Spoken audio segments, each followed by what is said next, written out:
মাকে প্রণাম করো কাজল। দাঁড়াও, তোমাকে আমার এই দুই ছেলের সংসার করতে হবে। Love you baby. I love you too doggy. এই ডগি এটা কে? I love you baby. I love you too doggy. এই ডগি এটা কে? ডার্লিং, এটা আমার ex. She is cat baby. আমাদের আমেরিকাতে এসে অ্যাভেলেবল। Next girlfriend. আমি ম্যাডামের চাকর, জানেন? What nonsense, lozenges. ধরুন দিচ্ছি। ইংরেজি জানো না? জানি না, একটু শিখাবেন? ক্যাট ইট বলো। I love you okay. I love you baby.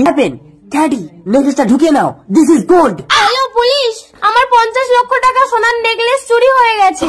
এই দাঁড়াও, পুলিশ সার্চ করবো। হ্যাঁ বেবি, এইভাবে বাড়িতে ডেকে ইনসাল্ট না করলে হতো না। ওই চাকরটা নেকলেস চুরি করেছে। চাকর? চাকর, ম্যাডামের নেকলেস কে চুরি করেছে? চোরা ব্যবসা করছিস কেন? লাভ সালা লাভে হচ্ছে। তোকে কে শাস্তি দেবে? ইউ। চল, তোকে জেলে নিয়ে গেলাম। I love you. মাকে প্রণাম করো কাজল। দাঁড়াও, তোমাকে আমার এই দুই ছেলের সংসার করতে হবে। কেন? কারণ আমার এই দুই ছেলে দুটো বউ আনলে আমার এই সোনার সংসারটা ভেঙে ভাগ হয়ে যাবে। আমি চাই আমার দুই ছেলে সারা জীবন একসাথেই থাকুক। আমি পারবো না দুই স্বামীর ঘর করতে। চল না কাজল, কাউকে যেতে দাও। চলো আমার প্রেমিকার কাছে গিয়ে দুজনকে বিয়ে করার কথা বলি। কলকাতার নোংরা পল্লী থেকে মেয়ে কিনে এনে বিয়ে করো, তাহলে ওরা অনেক স্বামীর ঘর করতে পারবে। প্রেমিকা? মা, কোনো মেয়েই তো দুই ভাইকে একসাথে বিয়ে করতে রাজি হচ্ছে না। দুটো ভিক্ষে দেবে?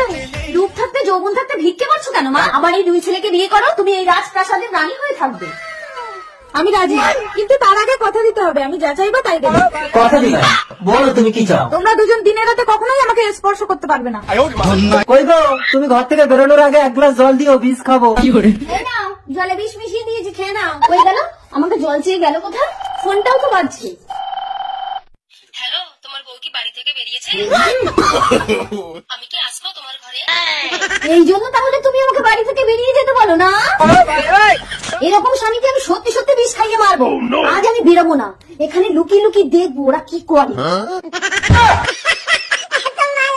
আমি কোন পথে যে চলি, কোন কথা যে বলি, তোমার সামনে পেয়েও খুঁজে বেড়াই মনের চোরা গলি। কি ব্যাপার, বউ আমাকে জল দিয়ে গেল, অথচ আমাকে বললো না। যাই হোক, জলটা খেয়ে জলে বিষ মিশিয়ে দিয়েছি। বউ থাকতে থাকতে অন্য মেয়ের সাথে প্রেম করা। লাগছে কেন জল? আমার বউ। তোমার বউ বেরোয়নি?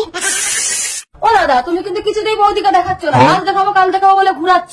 বিশ্বাস কর প্রিয়া, ও কখন বেরিয়ে গেছে আমি জানি না রে। ব্যাপারটা কি হলো? তুমি বৌদিকে ভীষণ ভালোবাসে তাই না দাদা? ও তো আমার জীবন রে প্রিয়া। আমি তো ভুল বুঝে আমার স্বামীকে বিষ খাইয়ে দিয়েছি। এবার কি হবে?